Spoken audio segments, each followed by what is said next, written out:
Silicon Valley bank last Friday से हर जगह आपको ये नाम दिखाई दे रहा है। यूएस के इस बैंक में आखिर हुआ क्या है? सिलिकॉन वैली बैंक इतना इंपॉर्टेंट है क्यों? एंड क्या इसका असर इंडियन मार्केट्स पर भी है? हेलो, मैं हूं गौरी। अगर आप भी इन क्वेश्चंस का आंसर जानना चाहते हैं तो आप बिल्कुल सही वीडियो देख रहे हैं और इसे एंड तक जरूर देखिएगा। सबसे पहले बात ये कि आखिर सिलिकॉन वैली बैंक है क्या? ये एक यूएस का 40 इयर्स पुराना बैंक है और ये बैंक स्टार्टअप्स के लिए सबसे मेन लेंडर के तौर पर काम करता आया है। Plus it provides banking services to some of the top tech companies and over 2500 venture capital firms.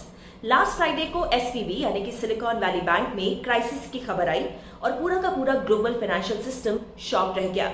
SVB became the second largest bank to fail since the 2008 financial crisis.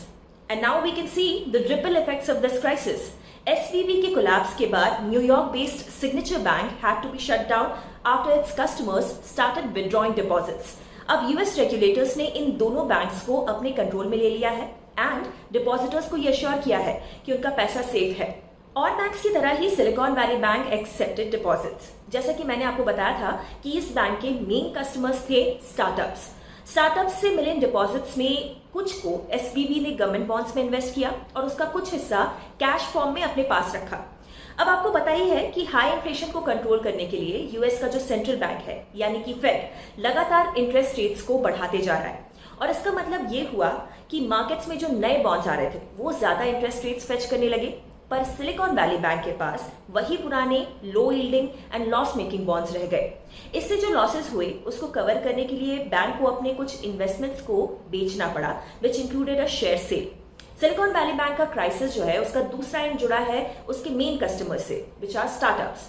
पिछले कुछ time से स्टार्टअप्स की जो funding है वो कम होती जा रही है और इसीलिए ये स्टार्टअप्स अपने बिजनेसेस को चलाने के लिए बैंक से पैसे निकालने पर मजबूर हैं।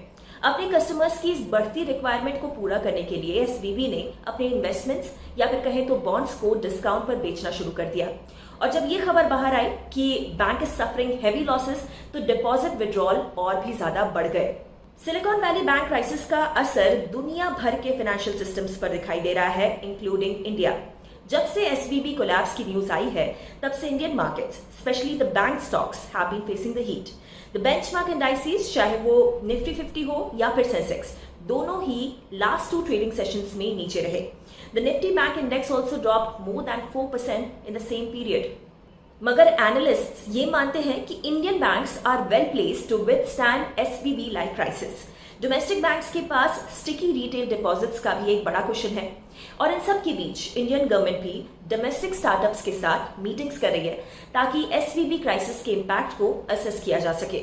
ये वीडियो अगर आपको पसंद आया तो इसे सबके साथ शेयर कीजिए एंड अपस्टॉक्स को सब्सक्राइब भी जरूर कीजिए। Investment in securities market are subject to market risk. Read all the related documents carefully before investing.